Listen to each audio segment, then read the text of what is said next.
From 1961 to 1971, over 80 million liters of toxic chemicals were sprayed by the U.S. military across South Vietnam. To this day, more than half a century later, it continues to inflict immense pain and loss on millions of Vietnamese people. And the perpetrator behind this horror was none other than Monsanto, one of the world's largest chemical empires. Their crimes were not just in Vietnam. They faced numerous allegations of poisoning the environment and destroying public health globally. But how could such a ruthless company survive and thrive for over a century? Welcome back to DC Explore. In today's video, we will uncover the dark history of Monsanto to understand how science becomes a tool of evil when profit is placed above life. The story begins in 1942. Franklin Jones, an American scientist, sought to destroy poison ivy after his children were painfully poisoned by it.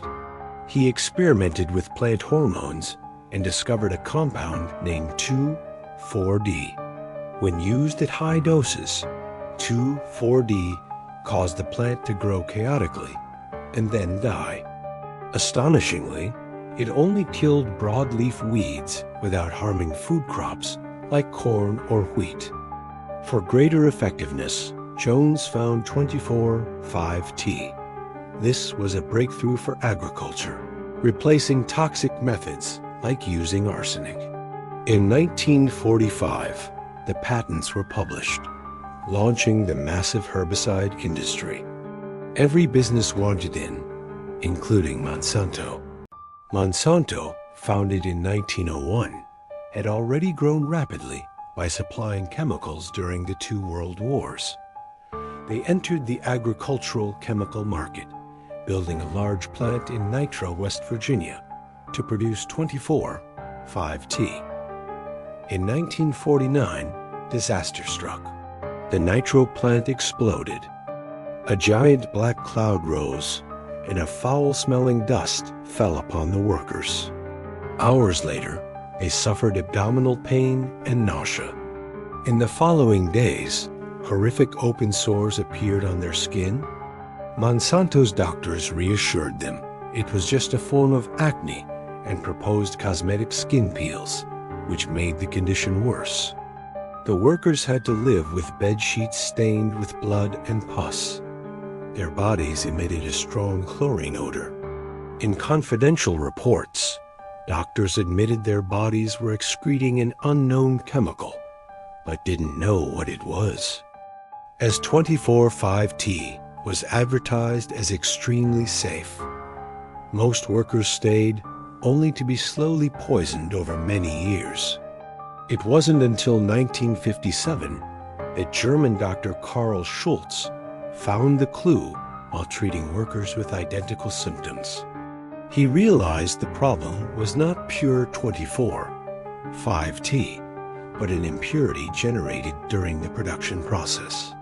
If the synthesis temperature exceeds 170 degrees Celsius, a side reaction produces an extremely toxic byproduct called dioxin. Dioxin is fat-soluble and accumulates in the body for years. It destroys the immune system, disrupts hormones, and leaves consequences across generations. Schultz applied a dioxin-contaminated sample to his own skin, and lesions identical to the workers appeared. He sent warning letters to Monsanto and Dow, confirming dioxin as the culprit and outlining prevention methods. However, instead of acknowledging the risk, Monsanto continued to boost 24,5-T production and concealed the truth. This cover-up led to a far worse tragedy on the other side of the globe. In the 1960s, facing the risk of failure in South Vietnam, the U.S. plan to use chemical agents was approved. Fleets of U.S. aircraft were dispatched, carrying thousands of barrels of herbicides. The most common chemical was Agent Orange, a mixture of 2,4-D and 24,5-T. Monsanto and Dow were the primary suppliers.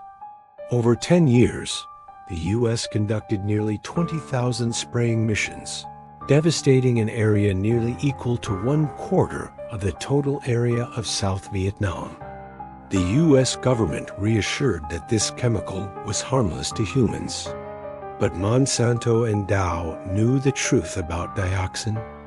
In secret correspondence, Dow admitted dioxin was the most toxic compound ever encountered, with even trace amounts causing severe complications.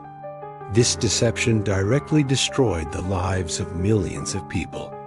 The war has long ended, but the disaster remains present.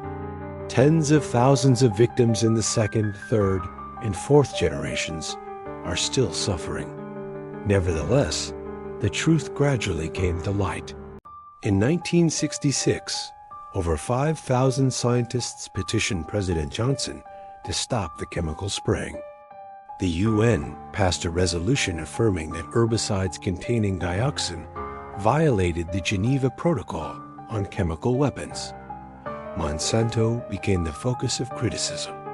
Regulatory agencies confirmed dioxin-contaminated 2,4,5-T caused cancer and birth defects.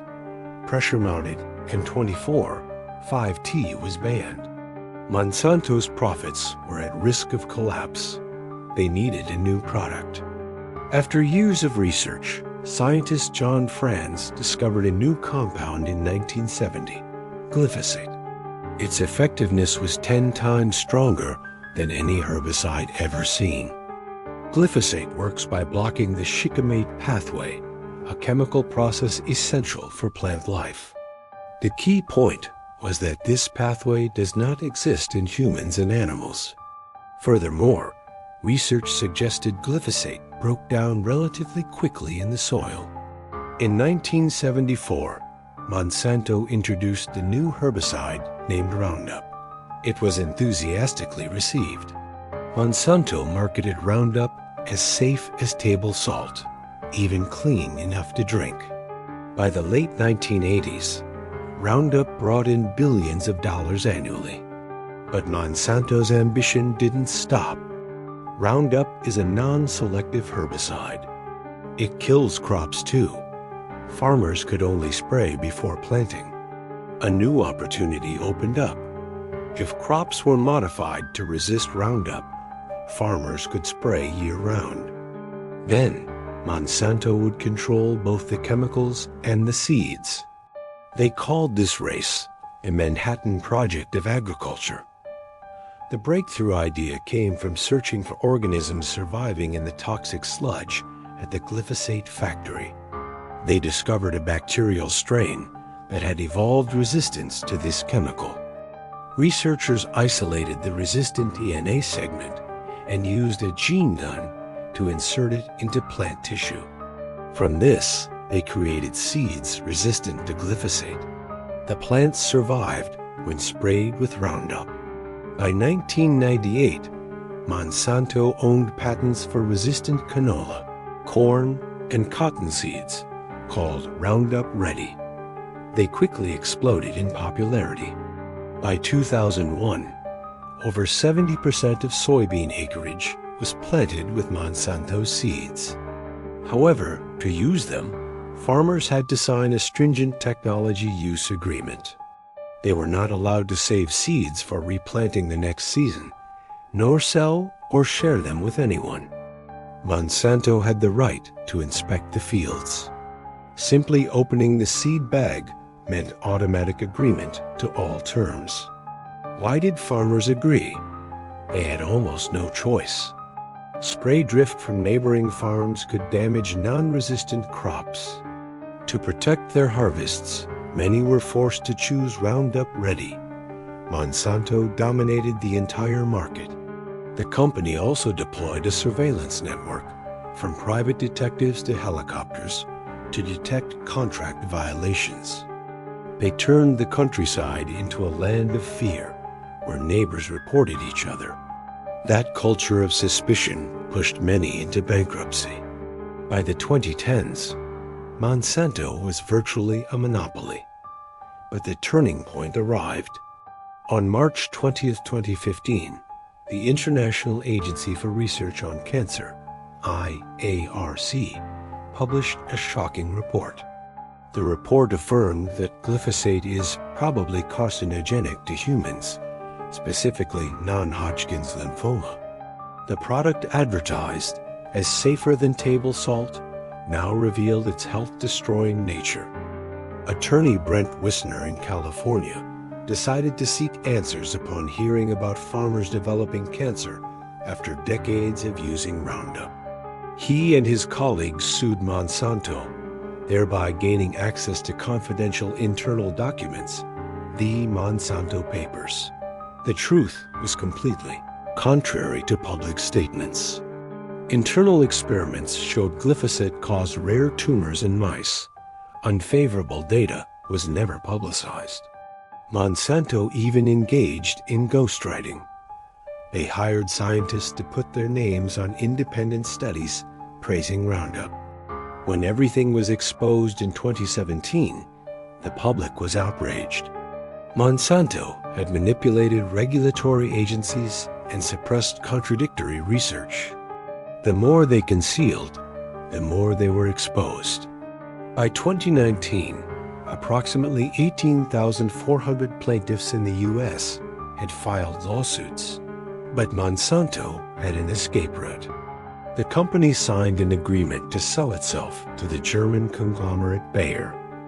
The executives left with billions in profits. Bayer had to spend over $10 billion to settle hundreds of thousands of lawsuits related to Roundup. P5. Conclusion. In recent years, the Vietnamese government and the Vietnam Association for Victims of Agent Orange have also resolutely fought for justice. However, these efforts have yet to yield the desired results from the chemical companies. How dangerous is glyphosate? Besides the cancer risk, it also has the potential to cause DNA damage and disrupt the gut microbiome. Although many regulatory agencies still oppose IARC's conclusion, Bayer has quietly removed glyphosate from retail products. In Vietnam, effective July 1, 2021, the ban on the trade and use of glyphosate herbicides officially took effect. After more than a century of existence, the name Monsanto has now disappeared. But the chemicals they left behind continue to persist in the soil, in human bodies, and in the pain of hundreds of thousands of Vietnamese victims. Monsanto is not just a defunct corporation. It is a cautionary symbol. When profit is placed above life, science becomes a tool of evil. And this leads us to today's big question. After seeing the full picture of Monsanto's legacy, what do you think is our responsibility today? Should we actively fight harder for the justice of the Vietnamese Agent Orange victims, who have been forgotten for too long? Or should we focus on monitoring current corporations to ensure that similar tragedies do not repeat under new names? And more importantly, is there another corporation or historical event that you have always doubted and that you want DC Explore to uncover with you in the next video? Leave your thoughts, whether you agree or disagree, in the comments section below. We believe the truth always requires multifaceted dialogue, and we read all of your comments. If you value perspectives that go against the grain and believe history needs to be viewed honestly, please support us with a like on this video. And if you believe these stories need to be more widely known, please share the video. Of course, if this is your first time at DC Explore, hit that subscribe button and the notification bell, because we have many more hidden truths waiting to be discovered. Thank you for joining us. See you in the next video.